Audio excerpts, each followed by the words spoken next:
નમસ્કાર, અમારી news channel news for Kathiawad ને લાઈક કરો, શેર કરો અને સબસ્ક્રાઇબ કરો. News for Kathiawad. નમસ્કાર.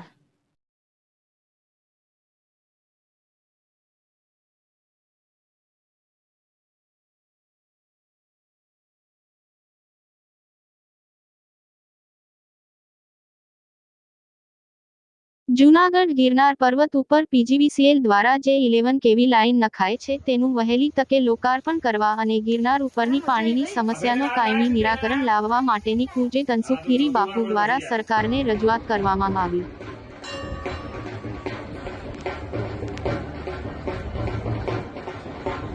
हाँ बापू, आज 11 કેવી લાઈન ગિરનાર ઉપર ઘણા વખતથી નખાઈ ગયેલી છે.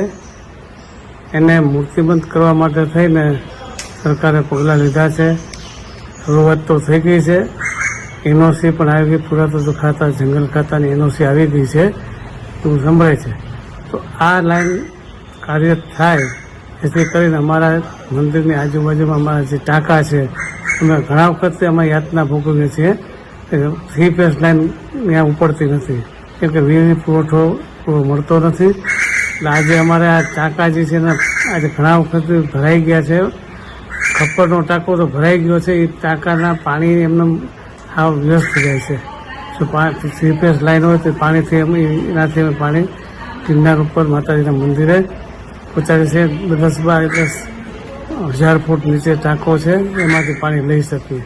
અને આ કાર્ય જે મૂર્તિબંધ થાય એની પહેલાં અમે અહીંયા ટાંકા બનાવવા માગીએ છીએ.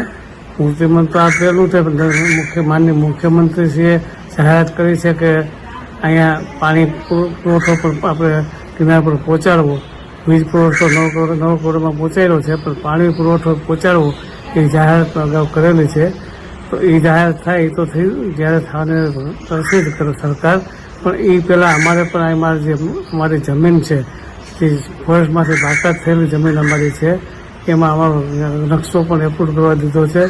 એ જગ્યામાં અમારે માતાજીના મંદિર વતી મોટો જબરદસ્ત 5-7 લાખ લીટરનો ટાંકો બનાવવો છે જેથી કરીને પાણી ભરાઈ જાય પાણીમાં અને એ પાણી દ્વારા યાત્રાઓને પાણી પીવામાં આવે. દરમિયાન આજે સરકાર એનો પ્રોજેક્ટ પાર પડે એટલે એને પણ ક્યારેક ગિરનાર ઉપર પાણી માતાજી મંદિર સુધી લેવા માટે થઈને સ્ટોરેજ જોશે. એટલા માટે તેને કદાચ અમારા સ્ટોરેજનો ટેમ્પરરી ઉપયોગ કરે તો એમને કોઈ વાંધો નથી. આવું વહેલી તકે થાય. અને લાઇટનું તો ખાસ કરીને નવરાત્રિ પહેલાં જો લાઇટ થઈ જાય તો લાઇટથી માતાજીનું મંદિર જગાડી ઉઠે. આવનાર ભક્ત સેવકો છે એને પણ આનંદ આવે. માતાજીના સાનિધ્યમાં 2 કલાક 2 કલાક ભજન કરી શકે, ગરબાઓ ગવાય અને લોકો ખુશ થાય. માતાજી એમને આશીર્વાદ આપે, એના પરિવારને સુખી રાખે અને આ સરકાર કાર્ય કરે એમને પણ માતાજીઓ તેમને આશીર્વાદ આપે છે. અમારા ગિરનાર સાધુ સંતો બધા છે આ પ્રોજેક્ટની રાહ જોઈ રહ્યા છે. તો એ મૂર્તિબંધ થઈ જાય એવું અમે આ તકે ઈચ્છીએ છીએ.